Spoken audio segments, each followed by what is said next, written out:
नमस्कार, मैं रवीश कुमार। क्या अब भी आप यकीन नहीं करेंगे कि जांच एजेंसियों का राजनीतिक इस्तेमाल हो रहा है?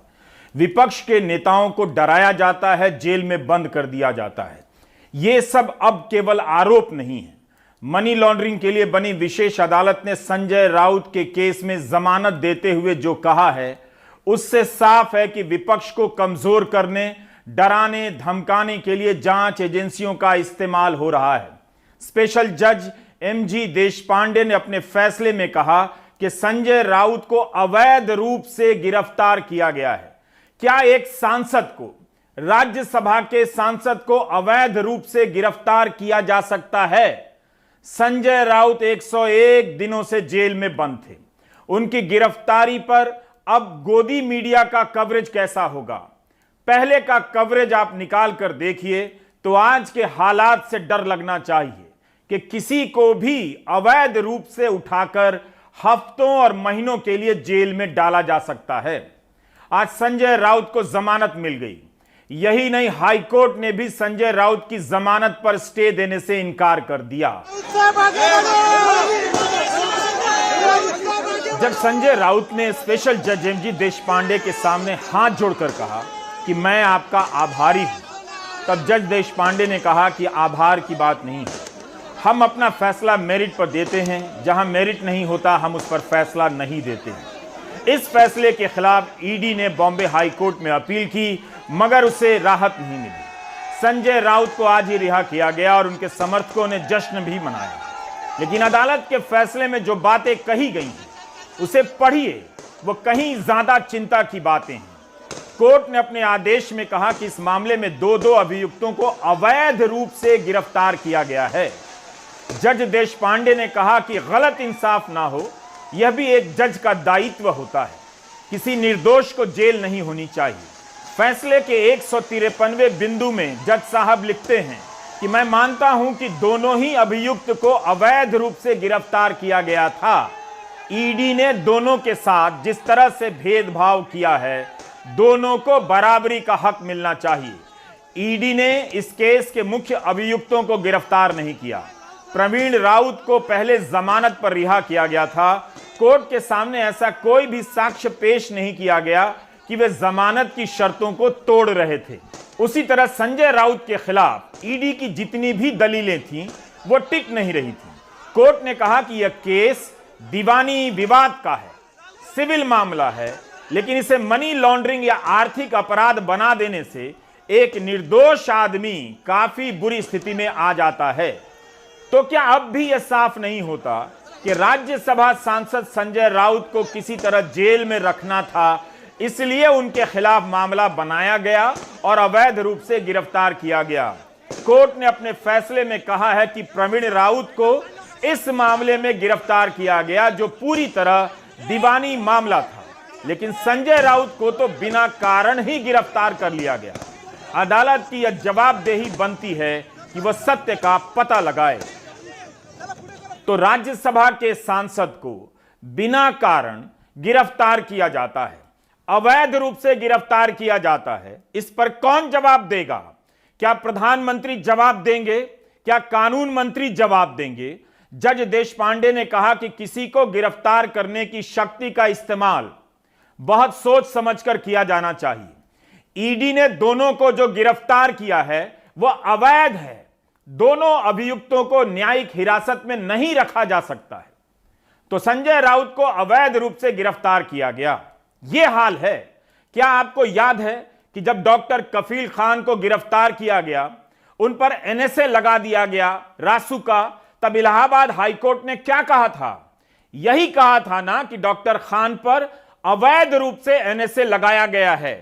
क्या आप अब भी नहीं देख पा रहे हैं कि किसी पर अवैध रूप से एनएसए लग रहा है, किसी को अवैध रूप से गिरफ्तार किया जा रहा है? आखिर किस बात के लिए संजय राउत को 101 दिनों के लिए जेल में रखा गया? क्या आज गोदी मीडिया जांच एजेंसियों पर सवाल उठाएगा? क्या देश को बताया जाएगा कि किस तरह जांच एजेंसियों के सहारे लोगों को जेल में ठूंसा जा रहा है, ताकि उन्हें पूछताछ के नाम पर हफ्तों और महीनों तक जेल में रखा जा सके, उनका मनोबल तोड़ दिया जाए? संजय राउत को जमानत के खिलाफ ईडी तुरंत हाईकोर्ट गई, लेकिन हाईकोर्ट ने जमानत पर स्टे देने से इनकार कर दिया।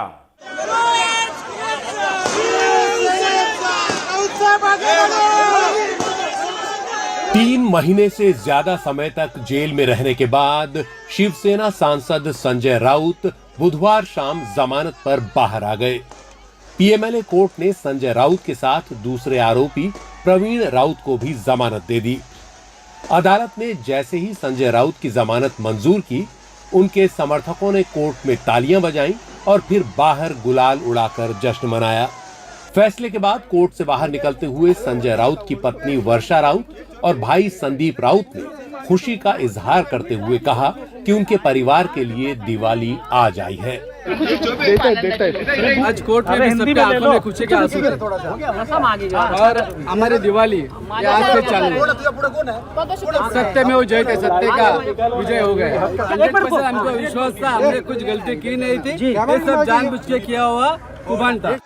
पत्रा चौल घोटाले मामले में संजय राउत की गिरफ्तारी के मुद्दे पर पीएमएलए कोर्ट ने प्रवर्तन निदेशालय पर सख्त टिप्पणियां की और अपने फैसले पर स्टे देने से इनकार कर दिया। ऐसे में प्रवर्तन निदेशालय के वकील भागकर बॉम्बे हाई कोर्ट पहुंचे, लेकिन वहां भी उन्हें झटका लगा। हाई कोर्ट ने सुनवाई के लिए तो हामी भरी, लेकिन जमानत पर स्टे देने से इनकार कर दिया। कोर्ट ने कहा कि कल पूरी सुनवाई के लिए, क्योंकि ऑर्डर कॉपी भी सेशन कोर्ट की उन लोगों ने एनेक्स नहीं की थी, ठीक है, तो हाई कोर्ट ने कल के लिए सुनवाई के लिए रखा है। आज ईडी ने स्टे के लिए मांग की थी कि पहले स्टे दिया जाए, बाद में सुनवाई हो। यस, तो उसको कोर्ट ने मना कर दिया। शिवसेना के सांसद संजय राउत पहले ही दिन से यह आरोप लगा रहे हैं कि प्रवर्तन निदेशालय ने उनकी गिरफ्तारी उनकी आवाज दबाने के लिए की है। पीएमएलए कोर्ट ने अपने 122 पन्नों के फैसले में एक तरह से उनकी बात पर मुहर भी लगा दी। जज एमजी देशपांडे ने आदेश में साफ लिखा कि संजय राउत और प्रवीण राउत दोनों की गिरफ्तारी अवैध है। मामले में मुख्य आरोपी राकेश सारंग, एचडीआईएल और महाडा के खिलाफ कोई कार्रवाई नहीं की गई और मनमाने तरीके से संजय राउत और प्रवीण राउत को गिरफ्तारी के लिए चुना गया। कोर्ट ने कहा कि दीवानी केस को मनी लॉन्ड्रिंग या आर्थिक अपराध बनाकर पेश कर देने से वो ऐसे केस नहीं बन जाते। प्रवीण राउत को पूरी तरह दीवानी केस में गिरफ्तार किया गया और संजय राउत को बेवजह गिरफ्तार किया गया। जमानत पर आर्थर रोड जेल से बाहर आने के बाद संजय राउत ने अपने समर्थकों का इस तरह अभिवादन कर धन्यवाद अदा किया। अदालत में जमानत मिलने के बाद संजय राउत ने जज को हाथ जोड़कर कहा कि मैं आपका आभारी हूं। इस पर जज एमजी देशपांडे ने कहा कि इसमें आभारी की कोई बात नहीं है, हम जो भी पैसा देते हैं मेरिट पर देते हैं, अगर मेरिट ना हो तो फैसला नहीं देते हैं।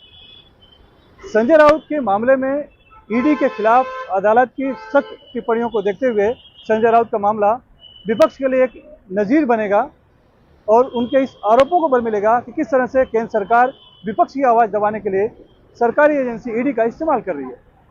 मुंबई से कैमरामैन अशोक महाडी के साथ सुनील सिंह, एनडीटीवी इंडिया के लिए। इस फैसले को ठीक से पढ़िए, बार बार पढ़िए, पता चलेगा कि ईडी की दलीलें किस तरह कोर्ट में ध्वस्त होती चली गईं। कल सुबह के हिंदी अखबारों को देखिएगा कि क्या इस फैसले की बारीकियों को जनता को, पाठकों को बताया जा रहा है कि एक राज्यसभा के सांसद को अवैध रूप से गिरफ्तार करने की चलन चल पड़ी है। हम सबके सामने अगर अवैध रूप से किसी सांसद को गिरफ्तार कर 101 दिनों के लिए जेल में डाला जाता है, तब फिर जेल जाने से कौन बचा है? इस देश में कौन बच सकता है? फिर क्यों ना इस आरोप में दम नजर आता है कि जांच एजेंसियों का डर दिखाकर सरकार गिराई जा रही है। इस देश में राज्यसभा सांसद को अवैध रूप से गिरफ्तार किया गया। क्या राज्यसभा के सभापति, उपसभापति इस गिरफ्तारी के मामले का संज्ञान लेंगे? क्या अब भी आप इस भ्रम में रहना चाहेंगे कि जांच एजेंसियां विपक्ष के भ्रष्टाचार को दूर कर रही हैं, खत्म कर रही हैं? क्या आप नहीं देख पा रहे हैं, या आपने कसम खा ली है कि नहीं देखेंगे कि इस लोकतंत्र से विपक्ष को गायब किया जा रहा है? यह अपवाद नहीं है। आज ही सपा नेता आजम खान के मामले में सुप्रीम कोर्ट में सुनवाई चल रही थी। गौर कीजिए अदालत ने क्या कहा। आजम खान एक मामले में दोषी पाए गए निचली अदालत में, जिसके बाद उनकी विधानसभा की सदस्यता रद्द कर दी गई। उनके वकील पी चिदम्बरम ने अदालत से कहा कि निचली अदालत के फैसले के अगले ही दिन आजम खान को अयोग्य घोषित कर उनकी सीट खाली घोषित कर दी जाती है और 10 नवंबर को उपचुनाव की प्रक्रिया की तारीख तय कर दी जाती है, जबकि एक दूसरे विधायक को 11 अक्टूबर के दिन सजा होती है, मगर उनकी सदस्यता इतनी जल्दी रद्द नहीं की जाती। ये विधायक भाजपा के हैं। इस पर सुप्रीम कोर्ट ने यूपी विधानसभा के सचिव से पूछा कि खतौली के एक विधायक को, ये बीजेपी के विधायक थे, जब 11 अक्टूबर को सजा हुई तो आप 8 नवंबर तक क्यों बैठे रहे? आप आजम खान के केस में इतनी जल्दबाजी क्यों दिखा रहे हैं? आप इस तरह पिक एंड चूज नहीं कर सकते। अगर अदालतें इस तरह से नजर ना रखें तो क्या आप समझ पा रहे हैं, आप नागरिक, आप दर्शक देख पा रहे हैं कि इस वक्त तक देश में क्या हो गया होता? एक पार्टी के विधायक की सदस्यता रद्द करने के लिए कई दिनों तक इंतजार किया जाता है और आजम खान के मामले में अगले दिन उनकी सदस्यता रद्द कर दी जाती है। इस पर सुप्रीम कोर्ट ने यूपी सरकार, चुनाव आयोग और विधानसभा सचिव को नोटिस जारी कर जवाब मांगा है। आज मुख्य न्यायाधीश ने कहा कि आजम खान को समय मिलना चाहिए। मुख्य न्यायाधीश ने पूछा, यूपी विधानसभा के सचिव पर सवाल उठाते हुए यह पूछा कि क्या हर मामले में अगले दिन अयोग्यता करार दे दी जाती है और उपचुनाव की प्रक्रिया शुरू कर दी जाती है? अब सुप्रीम कोर्ट ने चुनाव आयोग से पूछा है कि क्या वो आजम खान मामले में उपचुनाव की अधिसूचना को 72 घंटे तक टाल सकता है। संजय राउत से लेकर आजम खान के मामले में आपने देख लिया। अगर यही हाल रहा तो इस देश में विपक्ष कैसे बचेगा और विपक्ष के बिना आप कैसे बचेंगे? यह आम आदमी के अस्तित्व का भी सवाल है। यह बहुत डरावना समय है और इसी समय में यह पहला मामला नहीं है। भारत के मुख्य न्यायाधीश के तौर पर जस्टिस DY चंद्रचूड़ ने आज से अपना कार्यभार संभाल लिया। केंद्र सरकार एक सफाई कर्मचारी के खिलाफ अपील लेकर कोर्ट में आई थी। मुख्य न्यायाधीश ने केंद्र को ही फटकार लगा दी और कहा कि यह क्या हो रहा है? केंद्र सरकार एक सफाई कर्मी के खिलाफ अपील में यहां तक आई है। इतनी शक्तिशाली सरकार और एक सफाई कर्मचारी के खिलाफ यहां तक आ गई। सॉरी, डिसमिस, अपील खारिज हो गई। यह फैसला कहीं से सामान्य नहीं है, बल्कि कानून मंत्रालय को समझने वाले और जानने वाले ही बता सकेंगे कि ऐसे कितने कमजोर लोगों के खिलाफ केंद्र सरकार और राज्य सरकारें मुकदमा लड़ रही हैं और अपील में सुप्रीम कोर्ट तक आ रही हैं। तब जाकर पता चलेगा कि इस फैसले का कितना महत्व है और यह कितना बड़ा और दूरगामी फैसला है।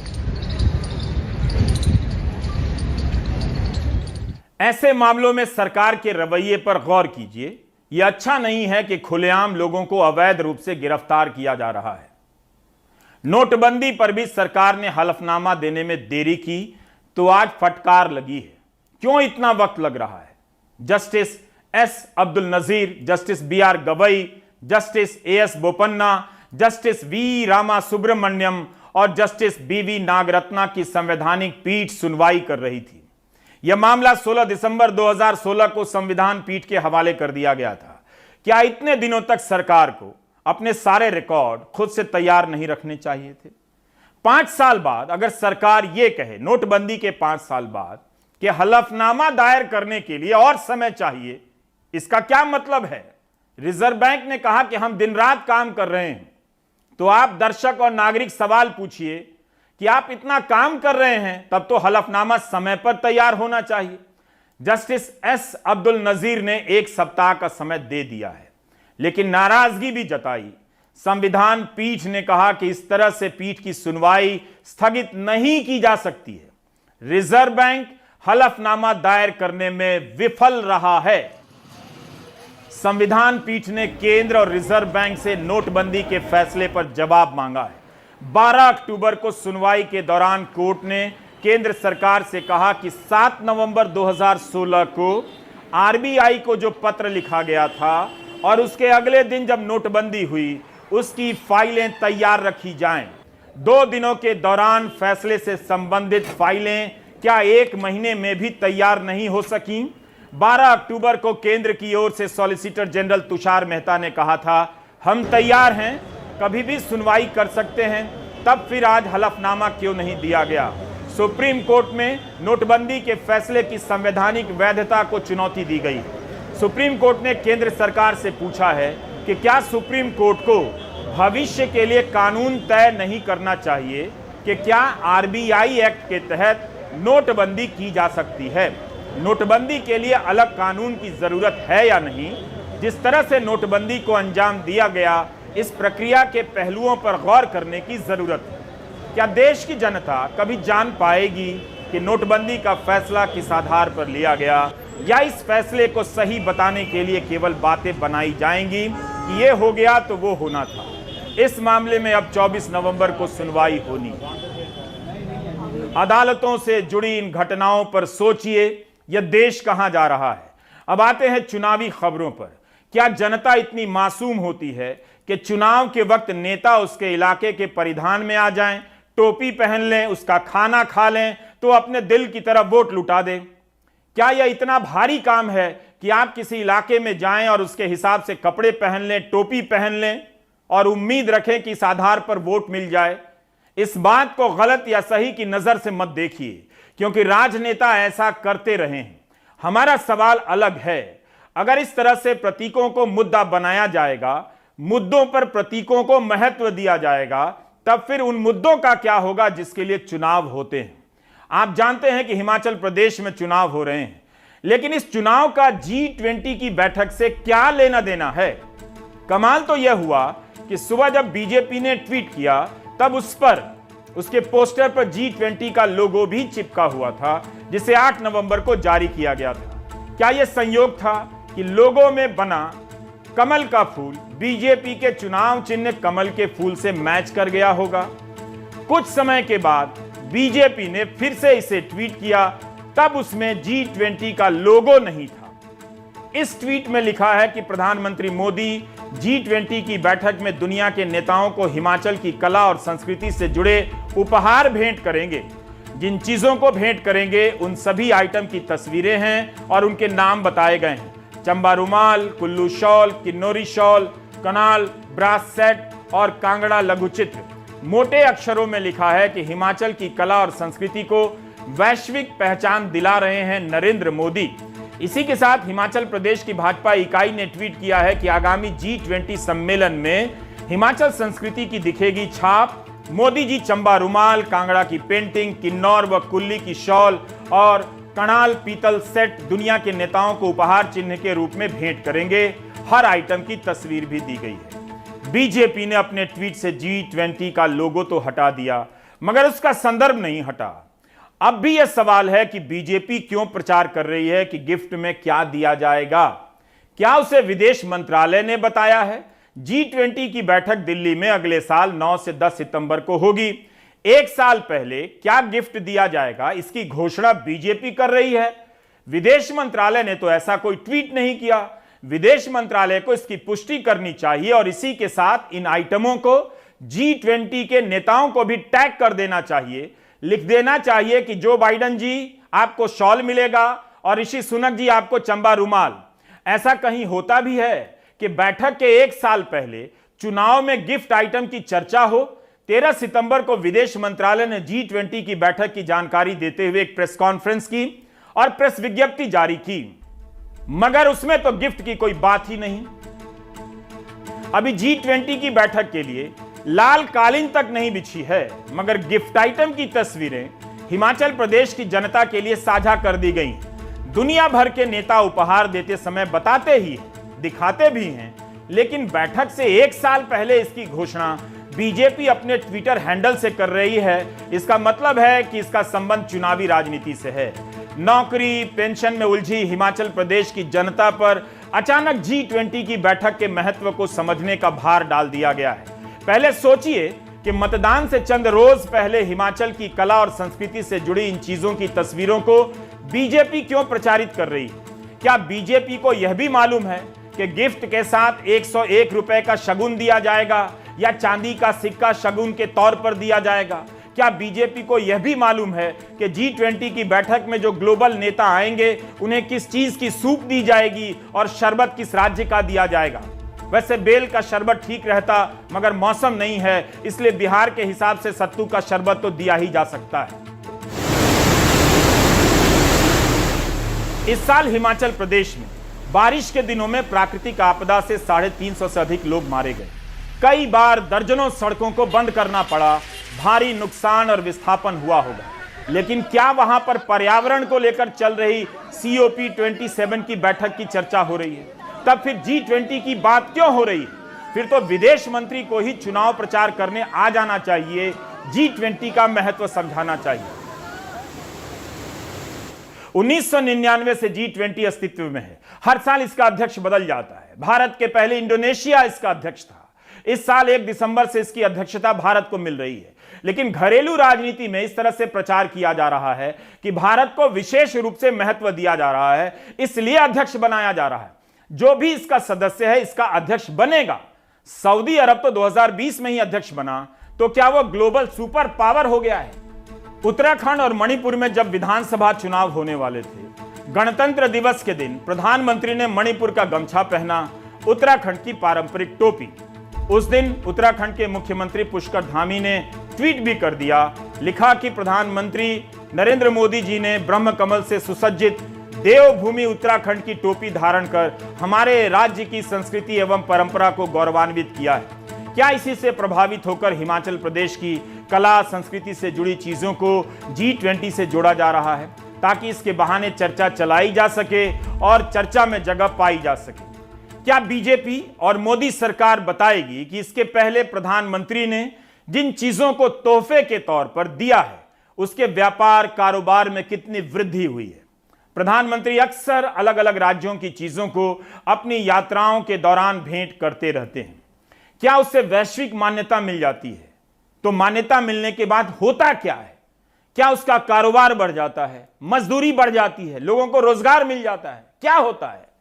अगर बीजेपी यह सब बताती कि उसके दौर में हिमाचल प्रदेश की कला से जुड़ी चीजों के उत्पादन और निर्यात में वृद्धि के लिए कितने पैसे दिए गए हैं, कितने केंद्र बनाए गए हैं, उत्पादन कितना बढ़ा है, निर्यात कितना बढ़ा है, रोजगार कितना बढ़ा है, तब एक बात होती और बीजेपी को इसका श्रेय मिलना भी चाहिए। क्या इतने भर से श्रेय लिया जा सकता है कि कौन सी चीज किसे गिफ्ट दी जा रही है, वो भी 1 साल बाद? सरकार या बीजेपी यही बता दे कि चंबा रुमाल के विकास के लिए, कुल्लू और किन्नौरी शाल के लिए कितना पैसा दिया गया, तब यह बात समझ में आ जाए। वैसे बीजेपी रेवड़ी का विरोध करती है। हिमाचल प्रदेश में बीजेपी ने चुनाव जीतने पर बेटियों को साइकिलें और स्कूटी देने का वादा किया है। यह क्या है? बेसहारा लोगों को 3000 रुपए का सहारा हर महीने दिया जाएगा। यह क्या है? पूरे देश के लिए उज्ज्वला योजना के तहत एक ही नियम है। पहले सब्सिडी कम कर दी गई, उज्ज्वला योजना के सिलेंडर महंगे हो गए। जब इसे लेकर विपक्ष ने सवाल उठाया, तब वित्त मंत्री ने कहा कि इस साल 9 करोड़ लाभार्थियों को प्रति सिलेंडर 200 रुपए की सब्सिडी दी जाएगी। तब भी सस्ता नहीं हुआ है। तब फिर बीजेपी गुजरात और हिमाचल के लिए अलग से क्यों वादा कर रही है कि उज्ज्वला के ग्राहकों को इन 2 राज्यों में मुफ्त सिलेंडर मिलेगा? सारे देश में मुफ्त सिलेंडर क्यों नहीं दिए जा सकते हैं? क्या जहां चुनाव नहीं हो रहा है वहां के लोग गरीब नहीं हैं, महंगाई से परेशान नहीं हैं? अगर यह रेवड़ी नहीं है, महिलाओं को मजबूत करना है, तो सारे देश की महिलाओं को मजबूत करने के लिए मुफ्त में सिलेंडर क्यों नहीं दिया जा रहा है? प्रधानमंत्री मोदी के फोन कॉल का यह ऑडियो पूरे हिमाचल में वायरल है। प्रधानमंत्री ने यह कॉल बीजेपी के पूर्व सांसद और बगावत कर फतेहपुर सीट से निर्दलीय चुनाव लड़ रहे कृपाल परमार को किया। कृपाल परमार फोन पर ही पीएम मोदी को बता देते हैं कि उनकी बगावत की वजह पार्टी अध्यक्ष जेपी नड्डा है। कृपाल परमार नड्डा से इतने आहत हैं कि प्रधानमंत्री के फोन कॉल के बाद भी निर्दलीय चुनाव लड़ रहे हैं। 40-42 साल में जिस आदमी ने कुछ नहीं मांगा, जो मिल गया तो मिल गया, नहीं मिला तो नहीं मिला, जिस आदमी ने कोई विवाद नहीं खड़ा किया, जिस पर कोई आरोप नहीं है, शांति से शालीनता से पार्टी का काम करता है, अगर मैं इस हालत में पहुंचा हूं, मुझे इतना मारा गया कि मेरा एहसास खत्म हो गया। और जब मेरे भगवान की कॉल आई तो मैं उसको जवाब देने के काबिल नहीं रहा था। मैं लड़ रहा हूं क्योंकि परिस्थितियां ऐसी पैदा कर दी थी। मैंने उस दिन मोदी जी को भी कहा कि अगर आपका ये कॉल एक दिन पहले आ जाता क्योंकि 29 को विड्रॉल थी 3 बजे तक। अगर 3 बजने को 5 मिनट में भी आ जाता तो मैं उनकी बात पूरी भी ना सुनता, मैं कहता जी हो गया और मैं विड्रॉ कर लेता। लेकिन उन्होंने कहा कि मुझे आज बताया गया। उस वक्त मेरा बैलेट पे नाम आ चुका था, विड्रॉल का समय खत्म हो चुका था।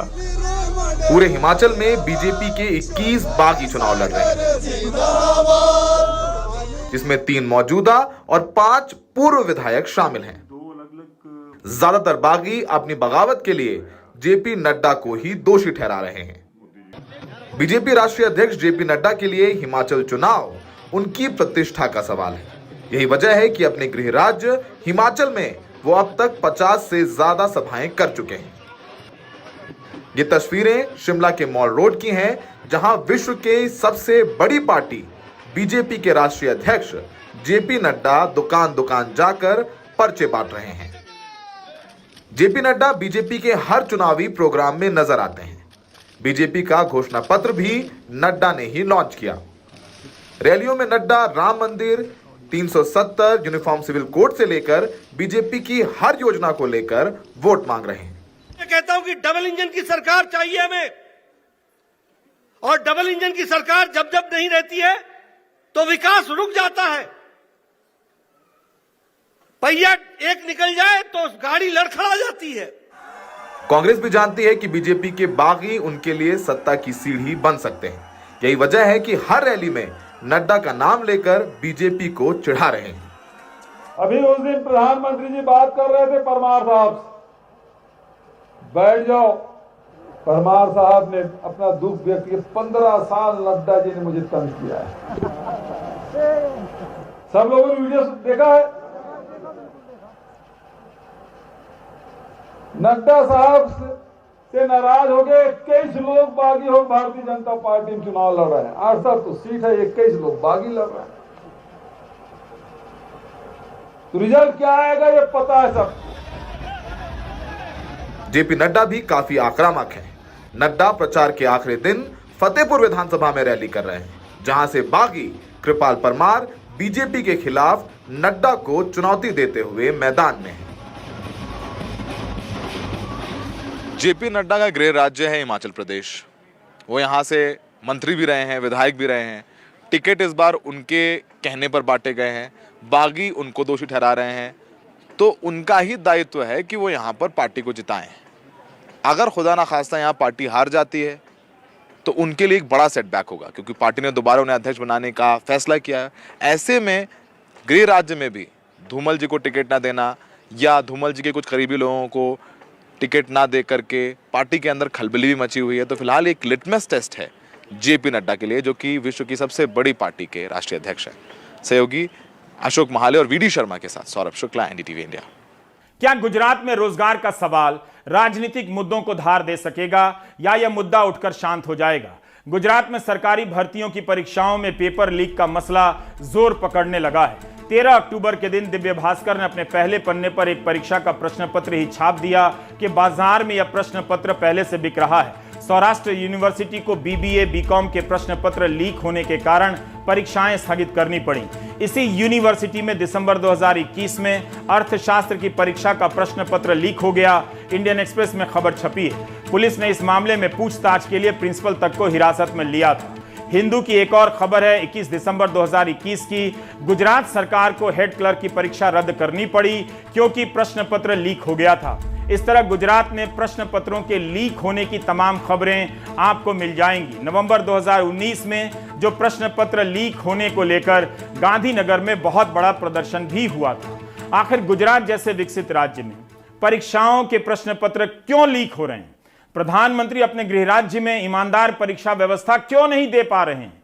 अब कहीं ऐसा ना हो जाए कि कोई ट्वीट कर दे कि G20 के नेताओं को लीक होने वाले प्रश्न पत्रों की कॉपी सैंपल के तौर पर उपहार में दी जाएगी। क्या पता लोग इसे भी तारीफ समझ लें कि प्रश्न पत्र के लीक होने की वैश्विक पहचान अब मिल रही है। एक एक उम्मीदवार जिन जिन लोगों को अपने गुजरात में चुनाव करीब हैं तो बेरोजगारी बड़ा मुद्दा बन गई है, लेकिन गुजरात के पढ़े लिखे बेरोजगार महसूस करते हैं कि बेरोजगारी के मसले पर चुनाव कभी नहीं लड़े गए। 24 साल के मोहम्मद हसन ने 2019 में ग्रेजुएशन किया, लेकिन अभी भी वो अहमदाबाद में सड़क किनारे वेंडर का काम कर रहे हैं। उनको लगता है कि कोई भी दल छात्रों के बारे में नहीं सोचता।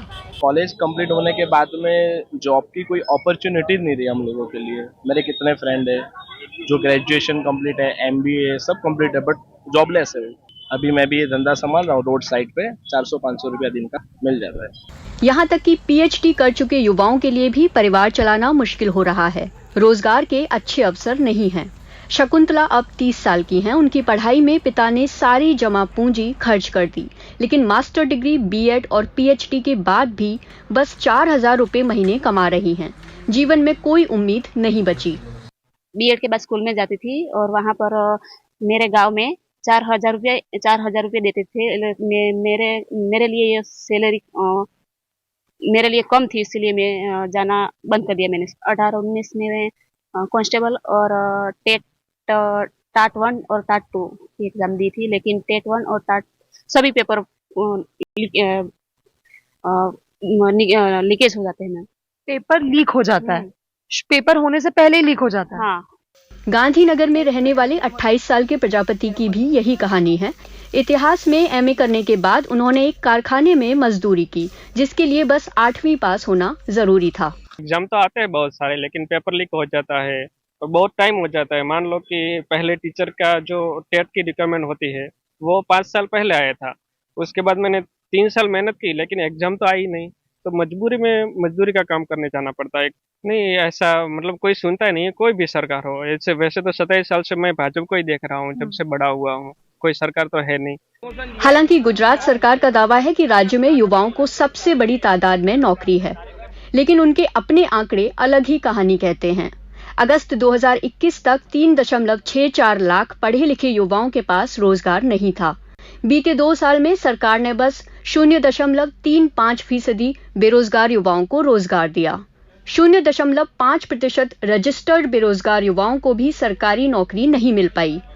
कुल 3,46,436 शिक्षित और 17,816 अर्धशिक्षित युवा बेरोजगार के तौर पर रजिस्टर्ड हैं।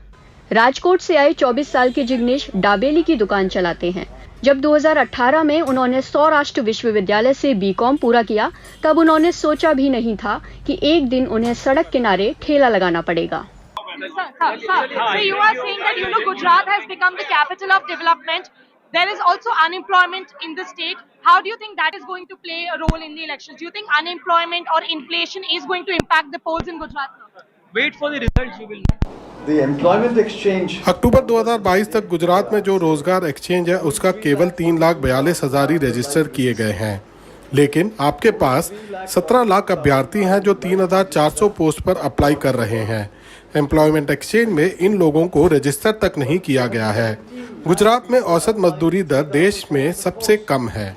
They are not even registering in the employment register, in the employment exchange. The average wage rate in Gujarat is among the lowest in the country. अब मेरे को सरकार का ऐसा निवेदन है कि कुछ अच्छा ऐसा ट्राई करो कि पेपर लीक ना हो, और विश्वास पात्र सरकार की अब ज़रूरत है कि हमको ऐसा हमारी मेहनत पे पानी फिर रहा है ना, वो मेहनत पे पानी ना फिरे। गुजरात सरकार के अपने आंकड़े भी कहते हैं कि राज्य में कम से कम 4 लाख शिक्षित युवा बेरोजगार है। अब निश्चित रूप से चुनाव से पहले बेरोजगारी ऑपोजिशन पार्टीज के लिए एक बड़ा मुद्दा बन गया है, पर राजनीति को एक तरफ रखते हुए शिक्षित बेरोजगार युवा आज के टाइम पे सबसे ज्यादा पीड़ित है, क्योंकि उनमें से कई जो पढ़े लिखे होने के बावजूद भी छोटी मोटी नौकरियां करके अपना पेट पाल रहे हैं, कई लेबरों की तरह काम करने के लिए मजबूर हैं, कई सड़क के किनारे विक्रेताओं की तरह भी काम करने के लिए मजबूर हैं। उनका कहना है कि गुजरात राज्य में चुनाव कभी भी अनएम्प्लॉयमेंट, बेरोजगारी या जॉब्स पे नहीं लड़ा जाता है, और यही कारण है कि जितनी भी राजनीतिक दल होते हैं वो कभी भी युवा या छात्र के मसलों का हल नहीं निकालते हैं। कैमरा पर्सन रवि के साथ अहमदाबाद में मैं तनुश्री पांडे, NDTV इंडिया के लिए।